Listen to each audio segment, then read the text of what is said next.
Hello everyone. તો આજે આપણે આ વિડીયોમાં સંભાવનાના સ્ટેપ બાય સ્ટેપ તમે જે નોટ્સ બનાવેલી છે એના વિશે ડિસ્કસ કરીશું અને આ નોટ્સ તમે તૈયાર કરશો. આજે આપણે જોઈશું પાસા વિશે, રાઈટ? તો એમાં જેટલા બી એના રિલેટેડ તમને ટોપિક આવે, જેટલા બી ક્વેશ્ચન આવે, તમે ઇઝીલી સોલ્વ કરી શકો છો. તો આ ચેપ્ટર એકદમ ઇઝી છે. બસ એને સ્ટેપ બાય સ્ટેપ તમારે નોટ્સ બનાવવાની છે અને એના વિડીયો હું આમાં અપલોડ કરતી રહીશ. તો ચેનલને સબસ્ક્રાઇબ કરવાનું ભૂલતા નહીં. હવે આપણે વાત કરીએ પાસા વિશે, રાઈટ? તો પાસાને કુલ કેટલા હોય? તમે પાસા સાપ સીડી ને એવું રમતા જશો લુડોની, રાઈટ? તો એમાં કેટલી બાજુ હોય? કુલ 6. તો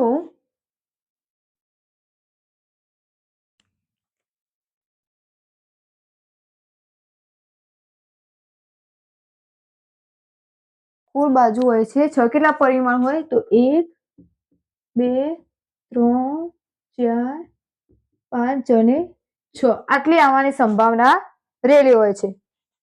તો સૌપ્રથમ આપણે વાત કરીએ પાસાની.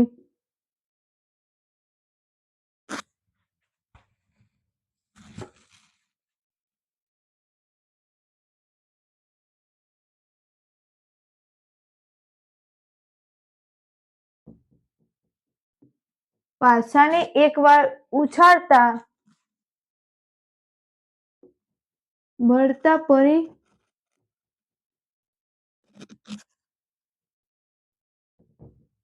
પરિણામોની સંખ્યા બરાબર 6 નો 1 ઘાત ઇઝ ઇક્વલ ટુ 6, રાઈટ?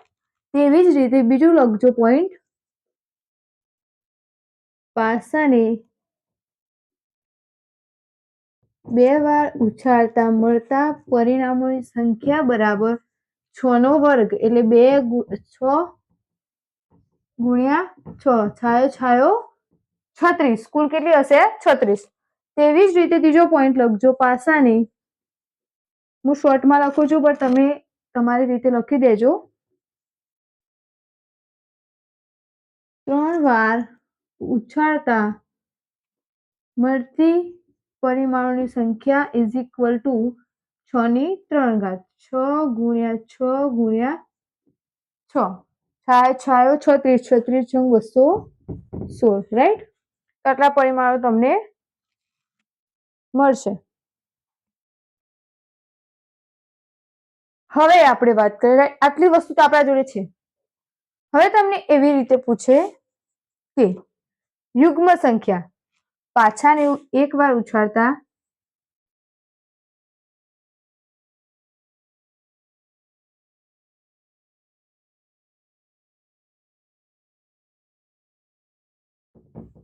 યુગ્મ સંખ્યા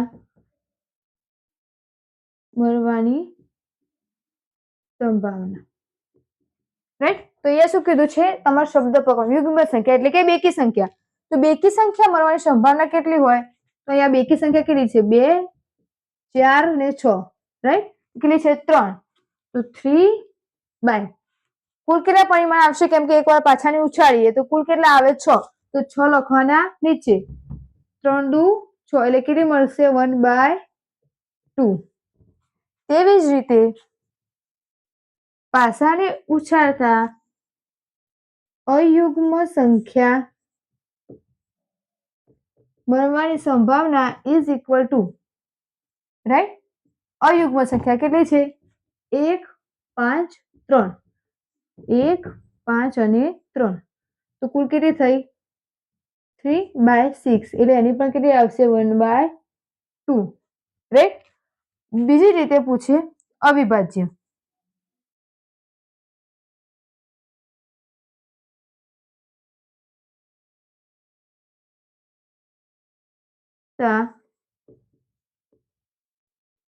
અવિભાજ્ય સંખ્યા આવે તેની સંભાવના ઇઝ ઇક્વલ ટુ.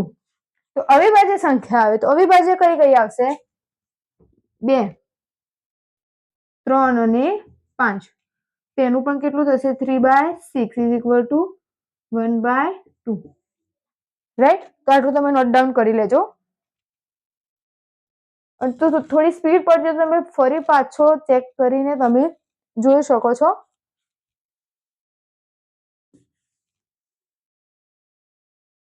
રાઈટ.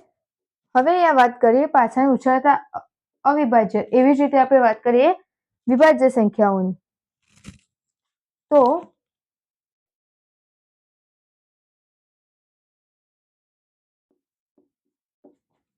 ઉછાળતા વિભાજ્ય સંખ્યા મળે તેની સંભાવના. વિભાજ્ય સંખ્યા કઈ આવશે આમાં?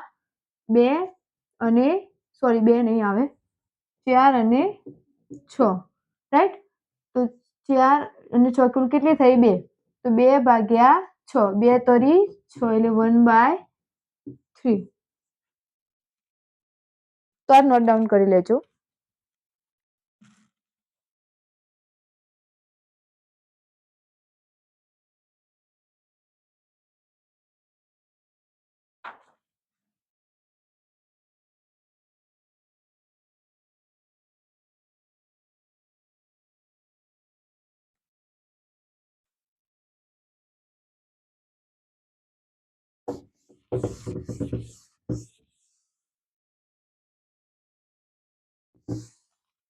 તો આટલી વસ્તુ આપણે આ વિડીયોમાં છે. નેક્સ્ટ વિડીયોમાં તમને પાસાને એકવાર ઉછાળતા કેટલા પરિમાણ મળે, 2 વાર ઉછાળતા કેટલા મળે, અને હા 2 પાસા હોય એને એક વાર ઉછાળતા કેટલા પરિમાણ મળે, એનો કોઈ સરવાળો કીધું હોય કે એ કેટલા પરિમાણ છે એનું ડિટેલમાં જોઈએ નેક્સ્ટ વિડીયોમાં બનાવીશ.